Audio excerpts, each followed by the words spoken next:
There's a magical yellow tree which can transform barren empty land into a thriving young forest in just a matter of years. This is one of Earth's oldest, largest and most versatile trees, growing up in the freezing Arctic Circle right the way through to the warmer climates of northern Africa. Today, using its magic, it kickstarts nature restoration almost anywhere. However, over history, this is a tree which has declined, especially here in Britain, where it's been pushed very close to the brink of extinction. But as with most forces of nature, this is an incredibly resilient tree, and when shown a little helping hand, it can lead the way for nature's recovery. We are of course looking at the aspen. So one of the easiest ways of identifying aspen is by this. Can you hear that sound? The aspen leaves, they flutter and they move on the wind. Much like its Latin name tremula, the leaves, they flutter, they tremble on the wind.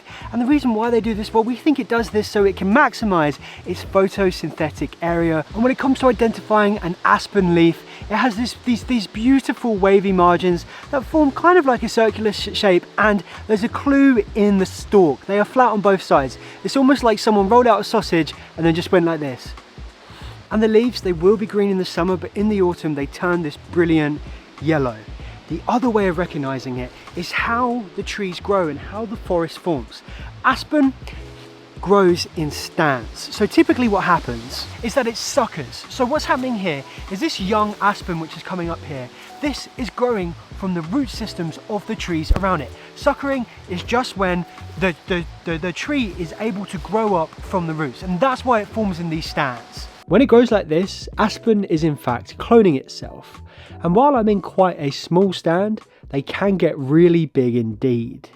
This is Pando, the world's largest aspen stand in the US. All of these stems you see are genetically just one tree. Beneath the ground, they are interconnected with the same root system. Technically, it's the world's largest tree by weight and also landmass. It covers an area the size of 43 football pitches, and we estimate it to weigh around 6,000 tons. Pando has also been alive for a very long time. Through DNA analysis, it's believed to be somewhere between 16,000 and 80,000 years old. A seemingly timeless life, a true example of aspen's uniqueness and resilience. However, the strength of Pando and of aspen globally is being put to the test. Just before we look at the challenges facing aspen, I think we should understand why this yellow tree is just so marvellous. For nature restoration, it's a dream tree. It can grow by 80 centimetres a year and it's happy in almost all conditions. When you couple this with its ability to grow from its own roots, it can quite literally walk through a landscape.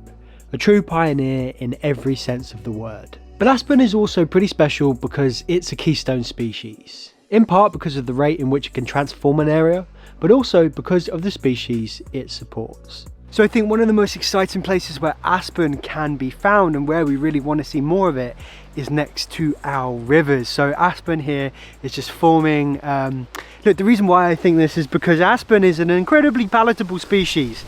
Lots of herbivores enjoy eating it. In fact, you know what? I might give it a shot. Let's give it a go. Where's an aspen leaf? Here we go. Beautiful leaf, beautiful looking leaf. I mean, that is just stunning. So beavers, they absolutely love aspen. I don't so much. I feel like I need to spend a bit more time out here getting a quiet taste. Maybe it's too late in the year. Maybe I need to get the leaf when it's much fresher. But beavers, they love it. Aspen, it's a keystone species. Beavers, they are a keystone species. When they come together, it's just like a recipe made for nature restoration. Now, I'm no botanist, but there is an incredibly rare moss which grows only on aspen, and it's known as the aspen bristle moss. It was thought to have been extinct, but it was rediscovered. I'm going to keep my eye out for it, but if you see it in any of the B-roll, just be like, hey Rob, at minute 4:27, that's aspen bristle moss. And the aspen hoverfly is another species which relies solely on aspen. It actually lives in the dead wood of the species. What it does is it feeds during its larval stage on the trees. And look, here's the thing, if aspen goes away, so does this incredible species. And when it comes to saving species from the brink of extinction or revitalizing damaged ecosystems, rewilding organisation Planet Wild really are making some amazing progress. I'm so proud to be one of the more than 10,000 strong members now, all contributing to nature restoration together. But it's also a privilege to partner with an organisation whose values are so aligned with Leave Curious. We bring people together to ensure nature has a chance. Think of Planet Wild as crowdfunding for nature. If you check out their YouTube channel, you can see all of their projects, from protecting forests, endangered species, and supporting oceans. One of my favourites was their recent mission to support Pando, a fisherman who's been battling the destructive bottom trawlers destroying the Mediterranean's rich aquatic life. With the support of Planet Wild, they were able to fund the creation of these massive marble sculptures, which were then sunk down to the sea floor, and they act as a barrier to the evil nets of the trawlers, and in time, this art will merge with the marine life that it protects. As a member myself, I love that my money goes toward not only creative and worthwhile restoration efforts, but I also love that I get to see the impact here on YouTube and in the app. In order to start helping nature, you don't have to give much, just give what you can, big or small, because when we come together, it all adds up and it starts to make a difference. And here's a special offer for you. The first 150 people to sign up using the link below in the comments and in the description, you'll get your first month of membership paid for by me. This way you can be supporting nature restoration right now without paying anything. And if you want to cancel, you can do this at any time. I support Planet Wild because I know that when we come together, we'll start to make a difference. That's why I invite you to join me and become a Planet Wild member today. And as for restoring aspen and making sure that this incredible species can come back widespread, not just in Scotland, I like to see this more in Britain. You don't get this where I'm from down south. I would love to see this tree everywhere. In order to do that, we need to understand what's been causing the main problems for this species. The reason why aspen has struggled in Scotland is for kind of like two main reasons, and they kind of work together. So the first is how it reproduces. We know that it suckers and it grows up, but we also know that it disperses on the wind. With these two things in mind, what you've also got going on here in Scotland is an overabundant deer population. There's also way too many sheep as well. And with aspen being very palatable, when it does sucker and it does come up and you have these tasty fresh shoots, they just get gobbled up and it can't reproduce in this way. And what that means is that you have these mature stands of aspen which just can't rejuvenate, they can't regenerate, and they die off and they become more and more isolated from one another, and it means that they can't disperse on the wind, they can't find each other. Contributing to aspen's decline is also the fact that in Scotland it struggles to produce seed.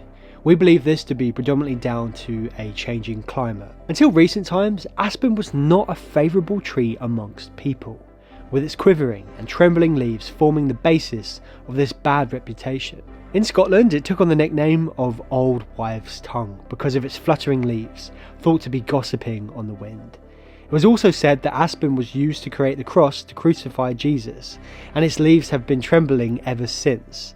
So when it comes to restoring aspen, now I'm here in Glen Affric and I'm looking across, and that is such a vibrant bright yellow over there just clinging onto the mountainside. I think that is a lonely aspen. Identifying where the remaining aspen is important to not only take cuttings, collect seed, but also map and plan where new aspen can be planted. Restoration organisation Trees for Life have been getting creative, and they've actually been hand pollinating male and female flowers in order for them to produce seed to then grow on a new generation of aspen. A few years ago I met Peter, who runs Ada, a nursery which ensures that Scotland's rare plants have a future. Ada's work for aspen has been extremely important, from identifying those remnant populations, taking cuttings and propagating them to ensure that these genetics are not lost. From this collection, over the past decade or so, Ada has planted over 1 million aspen all over Scotland. While there's still a very long way to go, this is a fantastic effort for a species we need to see colonising not just empty landscapes across Scotland, but also across Britain too. I'm from the southeast and I'd love to see aspen down here. Is aspen a tree which grows near you? Let me know down in the comments. If you've enjoyed learning about aspen in this video, then please leave a like and subscribe to Leave Curious if you want to learn more about nature restoration. And if you want to start supporting nature restoration, then please head over to Planet Wild and see what they can offer you. I've linked this down in the comments and the description. I'm going to spend a bit of time just exploring and taking in this amazing habitat. Thank you so much for watching. Leave Curious.